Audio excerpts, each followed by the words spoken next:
வெடி டிவியின் lunch break செய்திகளுடன் அபிவிருத்தியை காட்டி அமைச்சர்களாக மட்டக்களப்பில் இருவர் வந்த போதிலும் மட்டக்களப்பு மாவட்ட தமிழ் மக்கள் எதிர்கொண்ட பிரச்சினைகளின் போது அவர்களுடன் நின்று தீர்வினை பெறுவதற்கான முயற்சிகளை நான் முன்னெடுத்தேன் என தமிழ் தேசிய கூட்டமைப்பின் மட்டக்களப்பு மாவட்ட முன்னாள் பாராளுமன்ற உறுப்பினர் சாணக்கியன் தெரிவித்தார். மட்டக்களப்பு களவாஞ்சிக்குடி நேற்று மாலை நடைபெற்ற ஊடகவியலாளர் சந்திப்பில் அவர் இதனை தெரிவித்தார். மேலும் அவர் தெரிவித்ததாவது, இலங்கை பாராளுமன்றம் கலைக்கப்பட்டு 10வது பாராளுமன்றம் கூடுவதற்கான தேர்தல் நடைபெறுவதற்கான ஆரம்ப வேலைகள் தற்போது அனைத்து கட்சியினரும் முன்னெடுத்துக் கொண்டிருக்கின்றனர். அந்த வகையில் கடந்த ஞாயிற்றுக்கிழமை இலங்கை தமிழரசு கட்சியினுடைய மத்திய செயற்குழு கூட்டம் வவுனியாவில் ஒன்று கூடி சில தீர்மானங்கள் எடுக்கப்பட்டது. அந்த தீர்மானத்துக்கு அமைய எதிர்வரும் பாராளுமன்ற தேர்தலில் இலங்கை தமிழரசு கட்சி வீட்டு சின்னத்தில் போட்டியிடுவது என்பது ஒரு தீர்மானமாக எடுக்கப்பட்டது. வாக்குவாதம் நீண்டதில் மண்வெட்டியால் தாக்கி நபர் ஒருவர் கொலை செய்யப்பட்டுள்ளார். உயிரிழந்த நபரின் மகளை திருமணம் செய்யவிருந்த நபரினால் இந்த கொலை மேற்கொள்ளப்பட்டதாக போலீசார் தெரிவித்தனர். நேற்று மாலை வேயங்கொட கெமுனு மாவட்ட பத்ரகீத பிரதேசத்தில் உள்ள வீடொன்றிலிருந்து இந்த சம்பவம் பதிவாகியுள்ளதாக போலீசார் தெரிவித்தனர். பத்தலகொல வியாங்குள பிரதேசத்தை சேர்ந்த 63 வயதுடைய நபரை இவ்வாறு உயிரிழந்துள்ளார். கொலை செய்த சந்தேக நபர் கைது செய்யப்பட்டதுடன் சந்தேக நபரும் மோதலில் காயமடைந்து போலீஸ் பாதுகாப்பில் வாத்துப்பட்டிய வைத்தியசாலையில் சிகிச்சைக்காக அனுமதிக்கப்பட்டுள்ளார். நீதவான் விசாரணைக்காக சடலம் சம்பவ இடத்தில் இருந்து போலீஸ் பாதுகாப்பில் வைக்கப்பட்டதுடன் வியாங்குடை போலீசார் மேலதிக விசாரணைகளை மேற்கொண்டு வருகின்றனர். புலமை பரிசில் பரீட்சை விடைத்தாள்கள் மதிப்பீட்டு நடவடிக்கைகளை நிறுத்துவதாக ஜனாதிபதி அறிவித்ததாக புலமை பரிசில் பரீட்சை வினாத்தாள் பிரச்சினைக்காக குரல் எழுப்பிய பெற்றோர்கள் தெரிவித்தனர். நேற்று பிற்பகல் ஜனாதிபதியை சந்தித்த போதே இந்த தீர்மானத்தை தமக்கு அறிவித்ததாக அவர்கள் மேலும் தெரிவித்தனர். மேலும் முதல் வினாக்களுக்கான பரீட்சையை மீண்டும் நடத்துமாறு ஜனாதிபதியிடம் கோரிக்கை விடுத்துள்ளதாக அவர்கள் இதன்போது தெரிவித்தனர். 5ஆம் தர புலமை பரீட்சையின் வினாத்தாள் பிரச்சினைக்கு தீர்வு கோரி நேற்று பத்திரமுலை மற்றும் கொழும்பில் பெற்றோர்கள் குழு ஒன்று ஆர்ப்பாட்டத்தில் ஈடுபட்டனர். பின்னர் பிற்பகல் அவர்கள் ஜனாதிபதி செயலகத்துக்கு அருகில் தங்கியிருந்து ஆர்ப்பாட்டத்தில் ஈடுபட்டதுடன் 6 பெற்றோர்கள் ஜனாதிபதியுடன் கலந்துரையாட சந்தர்ப்பம் வழங்கப்பட்டிருந்தது. கலந்துரையாடலின் பின்னர் பெற்றோர்கள் இதனை தெரிவித்தனர். நடைபெறவுள்ள நாடாளுமன்ற தேர்தலில் தமிழ் மக்கள் கூட்டணி தனித்து போட்டியிட உள்ளதாகவும் முதன்மை வேட்பாளராக அருந்தவ பாலனையும் நிறுத்த தீர்மானித்துள்ளதாக அக்கட்சியின் தலைவரும் நாடாளுமன்ற உறுப்பினருமான CV விக்னேஸ்வரன் தெரிவித்துள்ளார். யாழ்ப்பாணத்தில் நேற்று திங்கட்கிழமை ஊடகவியலாளரை சந்தித்த போதே அவர் இவ்வாறு தெரிவித்தார். அவர் மேலும் தெரிவித்ததாவது, தமிழ் தேசிய கட்டமைப்புடன் இணைந்து தேர்தல் போட்டியிட விரும்பினோம். ஆனால் அவர்கள் தேர்தலில் போட்டியிடவில்லை என ஊடகங்களுக்கு அறிவித்துள்ளனர். அதனால் நாங்கள் தனித்து போட்டியிட தீர்மானித்துள்ளோம். வடக்கு தவிர்ந்த கிழக்கிலும் போட்டியிட தீர்மானித்துள்ளோம். சிறிய கட்சிகள் சிலவற்றை இணைத்து போட்டியிடுவது தொடர்பில் பேச்சுவார்த்தைகளை நடத்துகின்றோம். நாடாளுமன்ற தேர்தலில் நான் போட்டியிட மாட்டேன். ஆனாலும் கட்சியின் வளர்ச்சிக்காக நான் தொடர்ந்தும் அரசியலில் ஈடுபடுவேன் என கூறியுள்ளார். எமது கட்சியின் முதன்மை வேட்பாளராக அருந்தபாலனை நிறுத்த தீர்மானித்துள்ளோம். அவர் தென்மராட்சி மக்களுக்கு சேவை செய்யக்கூடியவர். அவரை நிறுத்துவது தொடர்பில் மத்திய குழு பேசி முடிவெடுத்துள்ளோம். அவர் என்னை சந்திக்க வரும்போது அவருடன் நேரில் பேசி அது தொடர்பில் அறிவிப்போம். அதேவேளை சட்டத்தரணி மணிவண்ணனும் எமது கட்சியில் போட்டியிடுவார். எமது கட்சி வேட்பாளர்களின் பின்னணிகள் மற்றும் கல்வி தகமை தொடர்பில் ஆராய்ந்து தகமை உடையவர்களை வேட்பாளராக நிறுத்துவோம். பிள்ளைகளுக்குரிய குழந்தை பருவத்தை மீண்டும் வழங்குவதே எமது மறுமலர்ச்சி யுகத்தின் பிரதான இலக்குகளில் ஒன்றாகும் என ஜனாதிபதி அனுரகுமார திசாநாயக்க உலக சிறுவர் தினத்தை முன்னிட்டு விடுத்துள்ள அறிக்கையில் தெரிவித்துள்ளார். அவர் மேலும் தெரிவிக்கையில், வறுமை, ஊட்டச்சத்து குறைபாடு, சுகாதாரம், சுற்றுச்சூழல், கல்வியல் ஏற்றத்தாழ்வு, சமூக சூழ்நிலைகள் ஏற்றத்தாழ்வு, போதைப்பொருள் தொழில்நுட்பத்தின் தவறான பயன்பாடு ஆகியவை குழந்தைகள் எதிர்கொள்ளும் சவாலாக நாங்கள் அடையாளம் கண்டுள்ளோம். மேலும் எமது மறுமலர்ச்சி கால பணியின் உறுதியான குறிக்கோள் குழந்தைகளின் உளவியல் வளர்ச்சியை தடுக்கும் சமூக காரணிகள், மன அழுத்தம் நிறைந்த தேர்வை மையமாக கொண்டே இந்த கல்வி முறை போன்றவற்றிலிருந்து தற்போதைய தலைமுறைகளை விடுவித்து மீண்டும் வெற்றி பெற செய்வதே எமது நோக்கமாகும்.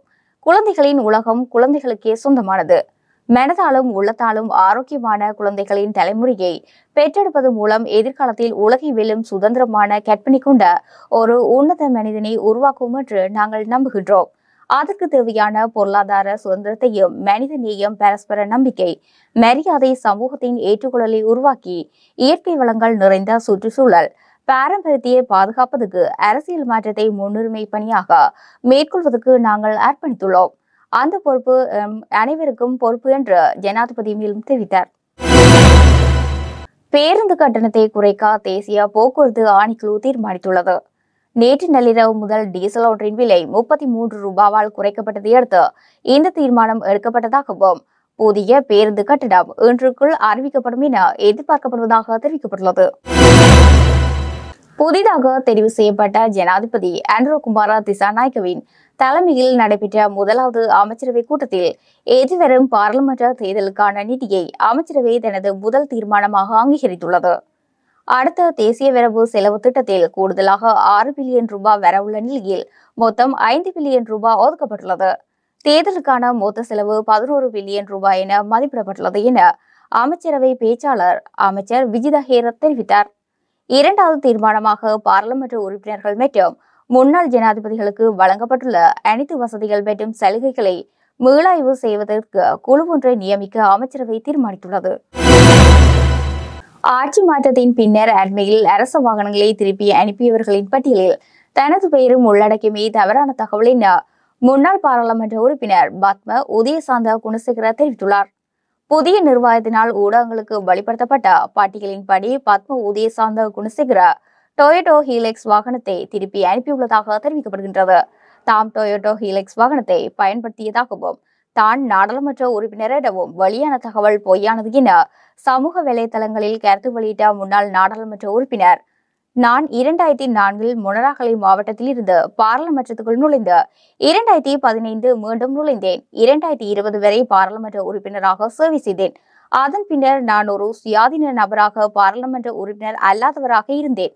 தனிப்பட்ட காரணங்களுக்காக நான் அரசியலில் இருந்து விலகி இலங்கை அரசியல் தொடர்பான எந்த ஒரு நடவடிக்கையிலும் ஈடுபடவில்லை என்று அவர் தெளிவுபடுத்தினார். அவ்வாறே தனது பெயர் தவறாக பயன்படுத்தப்பட்டுள்ளதாக தெரிவித்த முன்னாள் நாடாளுமன்ற உறுப்பினர் பத்ம உதயசாந்த குணசேகர கூறுவது போன்று அரசு வாகனத்தை தாம் பயன்படுத்தவில்லை என தெரிவித்துள்ளார். ஊடகங்களுக்கு வெளியிடப்பட்டுள்ள பட்டியலில் கூறப்பட்டுள்ளபடி அரசு வாகனத்தை அவர் பயன்படுத்தியமை கண்டறியப்பட்டால் அவருக்கு எதிராக சட்ட நடவடிக்கை எடுக்குமாறு அதிகாரிகள் மேலும் வலியுறுத்தியுள்ளனர். இலங்கையின் நிதி மற்றும் பொருளாதாரம் தொடர்பான விடயங்கள் தொடர்பில் ஜனாதிபதி அனுரகுமார திசாநாயக்கவுக்கு வழிகாட்ட 2 ஆலோசகர்கள் நியமிக்கப்பட்டதாக அமைச்சரவை பேச்சாளரும் அமைச்சருமான விஜித ஹேரத் தெரிவித்துள்ளார். இன்று அமைச்சரவையின் பின்னரான வாராந்த ஊடகவியலாளர் சந்திப்பில் கலந்து கொண்டு உரையாற்றிய அமைச்சர், இந்த நியமனங்கள் சம்பளம் அல்லது வேறு சலுகைகள் எதுவுமின்றி கௌரவமானவை என தெரிவித்தார். இலங்கை வர்த்தக சம்மேளனத்தின் தலைவர் துமிந்த ஸ்ரீலங்கமுவ மற்றும் ஸ்ரீ ஜெயவர்தனபுர பல்கலைக்கழகத்தின் பேராசிரியர் அனில் பெர்னாண்டோ ஆகிய இருவரும் புதிதாக நியமிக்கப்பட்ட ஜனாதிபதி ஆலோசகர்கள் என அமைச்சர் விஜித ஹேரத் தெரிவித்தார். ஸ்ரீலங்கம எவ்வித கொடுப்பனங்களும் சலுகைகளுமின்றி சேவையாற்றுவது குறிப்பிடத்தக்கது. அமைச்சரவை ஆலோசனையின் மூலம் தனது ஊழியர்கள் நியமிக்க ஜனாதிபதி அதிகாரம் உள்ளதாகவும் அரசியலமைப்பின் 41வது சரத்தின் பிரகாரம் இந்த நியமனங்கள் வழங்கப்பட்டதாகவும் அவர் மேலும் தெரிவித்தார். சீனாவின் சங்காய் நகரில் வோல்மார்ட் வணிக வளாகத்தில் இடம்பெற்ற கத்திக்குத்து தாக்குதலில் 3 கொல்லப்பட்டுள்ளனர். சீன நேரப்படி நேற்று திங்கட்கிழமை இரவு இந்த சம்பவம் இடம்பெற்றுள்ளது. 15 பேர் காயமடைந்துள்ளனர் என தெரிவித்த சீன போலீசார், லின் என பெயர் கொண்ட 37 வயதுடைய நபர் ஒருவர் கைது செய்யப்பட்டுள்ளார் என தெரிவித்துள்ளனர். கைது செய்யப்பட்டுள்ள நபர் தனது தனிப்பட்ட பொருளாதார பிரச்சினைக்கு தீர்வை காண்பதற்காக சங்காய் வந்துள்ளார் என்பது விசாரணைகளின் போது தெரிய வந்துள்ளது. நடிகர் ரஜினிகாந்த் சென்னையில் உள்ள தனியார் மருத்துவமனையில் அனுமதிக்கப்பட்டுள்ளார். சாதாரண பரிசோதனைக்காகவே அவர் மருத்துவமனையில் அனுமதிக்கப்பட்டுள்ளதாக தெரிவிக்கப்படுகின்றது. அத்துடன் ரஜினிகாந்த் மருத்துவமனையில் சில பரிசோதனைகளை மேற்கொள்ள உள்ளதாகவும் தகவல்கள் வெளியாகியுள்ளன. சர்வதேச சந்தையில் மசகு எண்ணெயின் விலை இன்றைய தினம் சற்று அதிகரிப்பை பதிவு செய்துள்ளது. உலக சந்தையில் WTI ரக மசகு எண்ணெய் பீப்பாய் ஒன்றின் விலை 68.27 அமெரிக்க டாலராக சற்று அதிகரிப்பை பதிவு செய்துள்ளது. அத்துடன் பிரெண்ட் ரக மசகு எண்ணெய் பீப்பாய் ஒன்றின் விலை 71.77 அமெரிக்க டாலராக நிலவுகின்றது. அதேவேளை உலக சந்தையில் இயற்கை எரிவாயின் விலை இன்றைய தினம் 2.89 அமெரிக்க டாலராக வீழ்ச்சியை பதிவு செய்துள்ளது. ஸ்ரீலங்கா விமான சேவையின் பங்குகளில் 51% விற்பனை செய்ய கடந்த அரசாங்கம் மேற்கொண்ட தீர்மானத்தை நிறுத்துவதற்கு ஜனாதிபதி அனுரகுமார திசாநாயக்கா தீர்மானித்துள்ளதாக தகவல் தெரிவிக்கின்றன. நேற்று இடம்பெற்ற தேசிய மக்கள் சக்தியின் முதலாவது அமைச்சரவை கூட்டத்தின் போதே இந்த தீர்மானம் மேற்கொள்ளப்பட்டதாக அத்தகவல்கள் குறிப்பிடுகின்றன. ஸ்ரீலங்கன் விமான சேவையின் பங்குகளை விற்பனை செய்ய அரசு தொழில் முயற்சி மறுசீரமைப்பு பிரிவு நடவடிக்கை எடுத்திருந்தது. அதற்கமைய தனியார் முதலீட்டாளர்களை இணைத்துக் கொள்வதற்கு நடவடிக்கை எடுக்கப்பட்டிருந்தது. இதனை கைவிட்டு ஸ்ரீலங்கா விமான சேவையின் முகாமைத்துவத்தை செயற்திறன் மிக்கதாக மாற்றுவது தொடர்பில் தற்போதைய அரசாங்கத்தின் அவதானம் செலுத்தப்பட்டுள்ளதாக தெரிவிக்கப்பட்டுள்ளது.